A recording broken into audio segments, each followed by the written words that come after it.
नमस्कार, मी Sushma. Welcome to Sushma's kitchen. चला तर पाहूया आपण आपल्या किचनमध्ये काय बनवता येते. आज आपण क्रीमी टोमॅटो सूप बनवत आहे.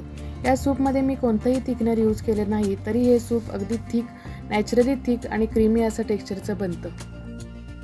त्यासाठी आपण हे साहित्य घेतलं आहे. आपण 4 ते 5 लाल टोमॅटो घेतलेले आहेत. ते अगदी पिकलेले टोमॅटो घ्यायचे आहेत.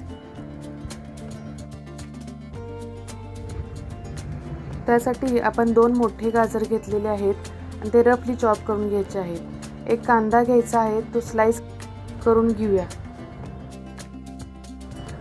4 ते 5 लसूण पाकळ्या आपण सोलून आपण या खलबत्त्यामध्ये कूट करून घेणार आहोत. तुम्ही स्लाइस करून घेऊ शकता. आता आपण कुकरमध्ये फोडणी देऊन घेणार आहोत. त्यासाठी मी कुकर ठेवलेला आहे.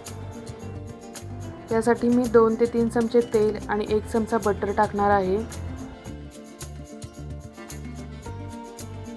आता हे गरम झालेलं आहे. सुरुवातीला आपण 10 ते 12 काळी मिरी आणि 2 तमालपत्र टाकून घेणार आहोत. आता त्यामध्ये आपण कांदा परतून घेणार आहोत.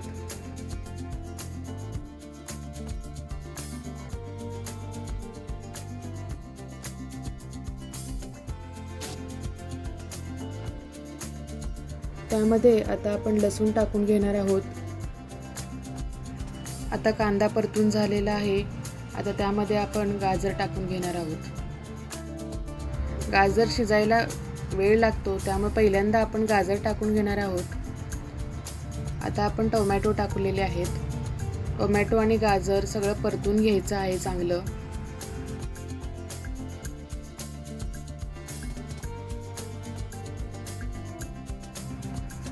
भाज्या शिजण्यासाठी आपण त्यामध्ये मीठ टाकत आहोत.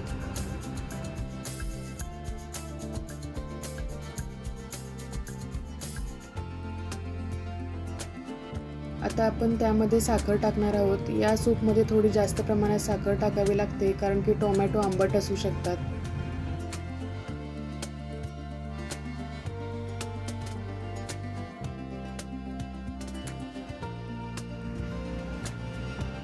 आता आपण यामध्ये 1 लिटर पाणी घालणार आहोत शिजण्यासाठी.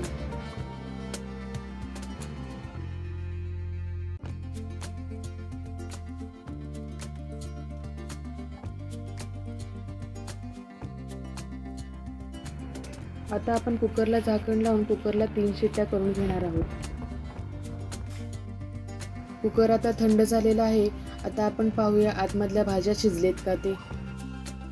आपल्या भाज्या छानपैकी शिजलेल्या आहेत.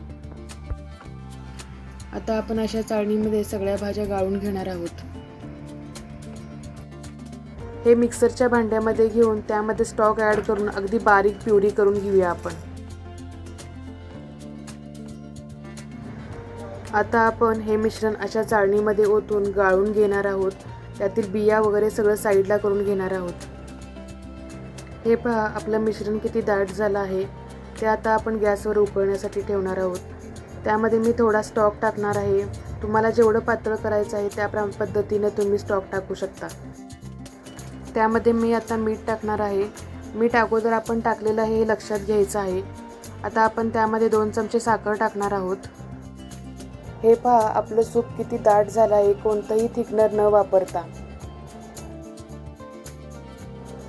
आता आपण यामध्ये अर्धा चमचा काळी मिरी पूड टाकत आहोत. तुम्ही तुमच्या आवडीनुसार यामध्ये फ्रेश क्रीम टाकू शकता, परंतु लगेच गॅस बंद करायचा आहे. आता आपलं क्रीमी टँगी टोमॅटो सूप रेडी आहे.